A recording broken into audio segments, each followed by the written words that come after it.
What happens when a family stands at the meat counter, stares at an $8 price tag, and just walks away? That single moment, happening in kitchens and supermarkets across America right now, is quietly breaking one of the biggest economic stories of the year. Before we go any further, if you care about what's really happening to your grocery bill, hit that subscribe button right now and turn on notifications. Not because I asked nicely, but because this channel exists to show you the truth before it shows up on the news 6 months late. Drop a comment telling me the last grocery item that made you flinch at the register. I read every single one. Now let's talk about what is actually going on, because it is bigger than most people realize. For almost 2 years, we've been told the same story on repeat. Inflation is a wild horse, and only the Federal Reserve holds the reins. Raise interest rates, tame the horse, lower interest rates, and prices calm down. That's the story on every news channel, every finance show, every headline. But there's a second force at work, one that never gets a seat at the table in those conversations. It's not a central bank policy. It's not a government program.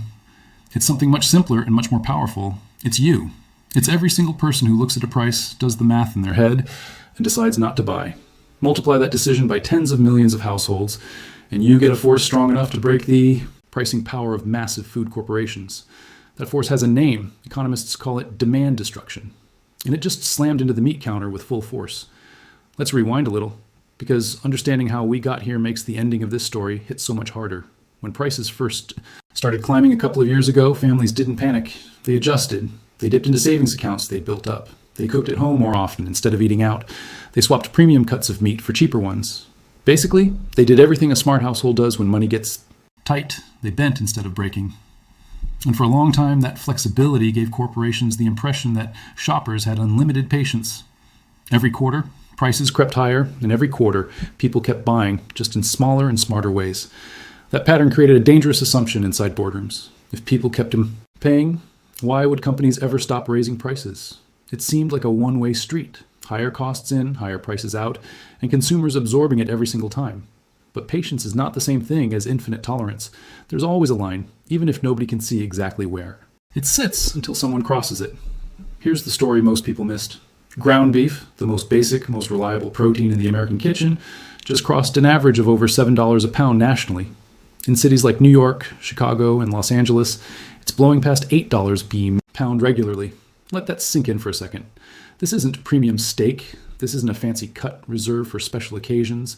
This is ground beef, the stuff of Tuesday night dinners and backyard barbecues, the protein that sits at the bottom of the price ladder for a reason. For a long time, families found ways to cope. They stopped buying ribeye.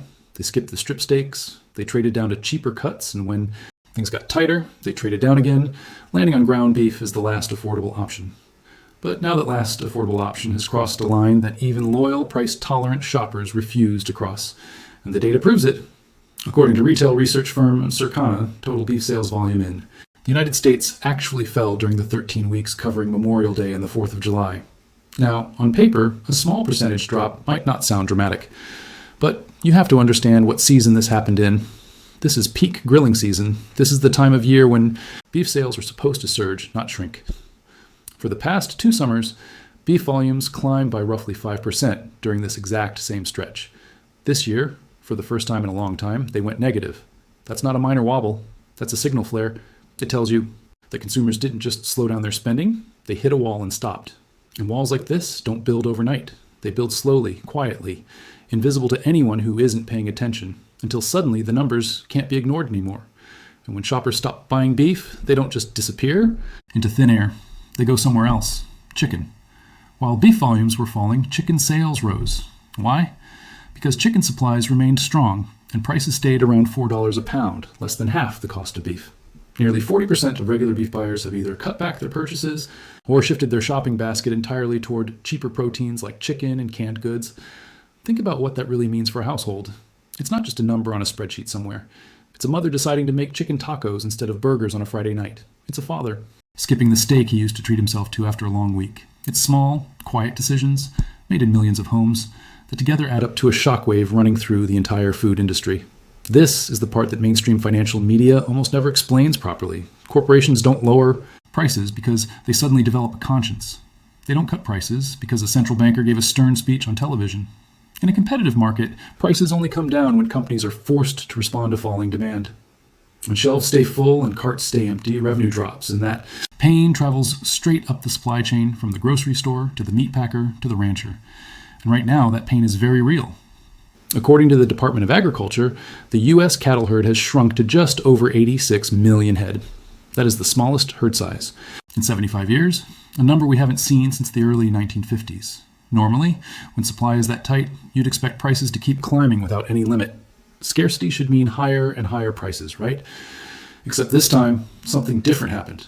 Consumers simply refused to pay. And because of that refusal, wholesale cattle prices actually tumbled to multi-month lows on futures markets. Major meat processing companies are now caught in a brutal squeeze. Rising costs to raise cattle on one side, and shoppers who won't pay retail prices on the other. Some of the largest meat processors in the country have reported hundreds of millions of dollars in losses within their beef divisions, and several have announced plant closures just to stop the financial bleeding. Think about that for a moment.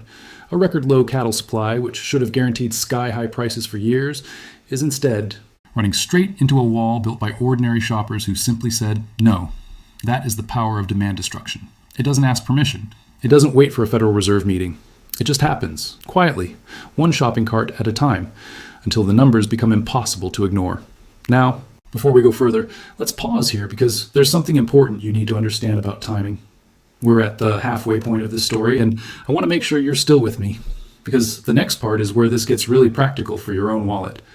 So here's my ask. If this video is helping you see something you didn't see before, share it with one person right now, a parent, a friend, anyone who's been complaining about grocery prices lately. Send them this video. Let them see the real reason behind the shift, not the version they hear on cable news. Okay, let's keep going. Just because demand destruction has broken the upward spiral doesn't mean prices are about to crash back down to where they used to be. Here's the uncomfortable truth. Prices rise like a rocket, but they fall like a feather. When costs go up, companies raise prices almost overnight. But when costs come back down, they lower prices slowly, cautiously, often over many months. Why does this happen? Because retailers and processors are still sitting on inventory they bought at those record high prices. They locked in supply contracts and hedges when costs were at their peak, and it takes time to work through that expensive stock before cheaper wholesale prices actually reach your local grocery shelf. Executives at major food companies have already told investors on recent earnings calls that meaningful price relief likely won't show up until later this year, possibly stretching into early next year. This is the moment where a lot of people get frustrated because they hear that demand is broken, that wholesale prices are falling, and they expect their grocery bill to drop immediately. It doesn't work that way, and understanding why will save you from feeling confused or misled the next time you walk down the meat aisle and see prices that haven't moved much yet. The system is slow by design. There are contracts, there are frozen inventories, there are entire supply chains that need time to catch up with what's happening at the register today. So what does all of this actually mean for you? First, understand that falling demand, not central bank policy, is the real early warning sign that price growth is slowing down. When shoppers push back hard enough, grocery chains are forced to respond with more sales, more coupons, and more promotional pricing to win customers back. Keep an eye on your weekly grocery flyers over the coming months. You'll likely start noticing more discounts spreading across other food categories too, not just meat. This is worth watching closely because it often shows up in your neighborhood store weeks before it ever makes it into a national headline. Second, if you're someone who pays attention to companies in the food and restaurant industry, don't just look at their total revenue numbers.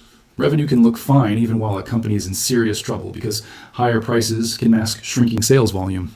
The real story is in the unit numbers. How many actual pounds, boxes, or meals are being sold? Companies that leaned entirely on price hikes while their volume quietly collapsed are now facing a painful squeeze because their ability to raise prices further has run out. Look for businesses that show real strength in supply flexibility and consistent volume, not just companies that got lucky riding a wave of price increases. Third, this is the part that matters most for your own household. Your choices genuinely move the needle. Every time you swap an expensive cut for a cheaper protein, every time you shop the weekly special instead of the regular shelf price, you're not just saving money for yourself, you're adding to the exact pressure that forces prices back down for everyone. This isn't a theory, it's basic economics playing out in real time, right in front of us, at the meat counter. It might feel like a small personal decision when you choose chicken over beef on a random Tuesday, but that decision, repeated across the country, is literally reshaping supply chains and forcing billion-dollar companies to change course. Governments can offer subsidies, central banks can raise or lower interest rates, But none of that compares to the simple, quiet power of millions of people deciding together that a price is simply too high. That decision, repeated across households nationwide, is the true force behind every meaningful shift in prices you will ever see. It's easy to feel powerless when you're standing alone in a grocery aisle, staring at a price tag that keeps climbing, but you were never actually alone. Millions of other people were standing in that same aisle, feeling the exact same frustration, and eventually, all of that frustration turned into action. So here is the truth worth remembering. Inflation doesn't end in a boardroom, and it doesn't end in a policy meeting. It ends at the meat counter. When a family looks at an $8 price tag, quietly puts it back, and chooses something else instead.